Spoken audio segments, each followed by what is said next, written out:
the temperature was 54 degrees, the dew point 34, and the relative humidity 46%. The wind was north at 14 miles an hour, gusting to...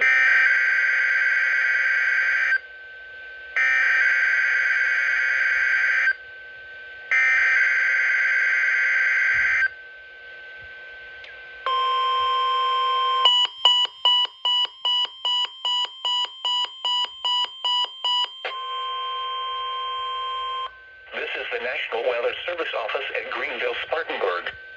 The preceding signal was a test of weather radio station WXL70's public warning system. During potentially dangerous weather situations, specially built receivers can be automatically activated to warn of an impending hazard. Tests of the signal and receiver's performance are normally conducted between 11 a.m. and noon each Wednesday. If there had been a threat of severe weather, the test would have been postponed until the next available good weather day.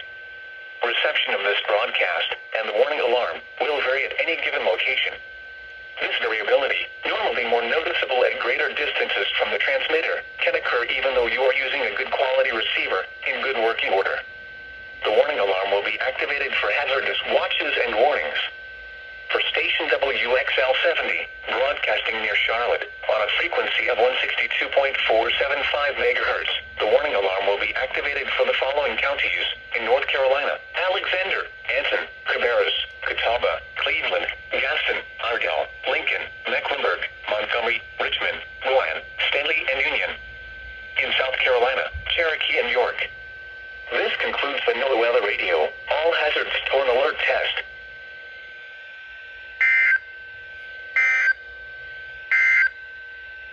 These are the 11 a.m. Eastern Daylight Time observations for the Charlotte Metropolitan area. Weekly test for 6 hours. Weekly test for 15 minutes. And the word tone for weekly and monthly tests. The NOAA word tone for weekly and monthly tests. WR-30, 74 to 10. Kona for water radio. Kona for water radio. And as you see here, I have these two clones. Oh, and also my other water radios here on the shelf. Right here for WXL70 for this weekly test. This WR-30 got one thing, 74 to 10 got another. My WR-30 did its beeps for weekly and monthly tests as it would, whereas the 74 to 10 doesn't. GSP doesn't tone weekly tests for 6 hours. GSP does tone weekly tests for 15 minutes.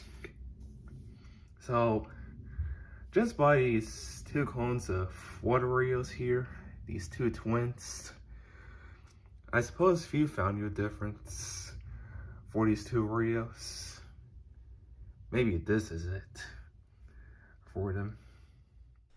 Shameless self-promotion here, but I uploaded a video where I discussed and go on the whole twin Worthy comparison, I'd say, on what makes both the Midland 74 to 10 and WR-30 different, kind of, but also what makes them the same as well.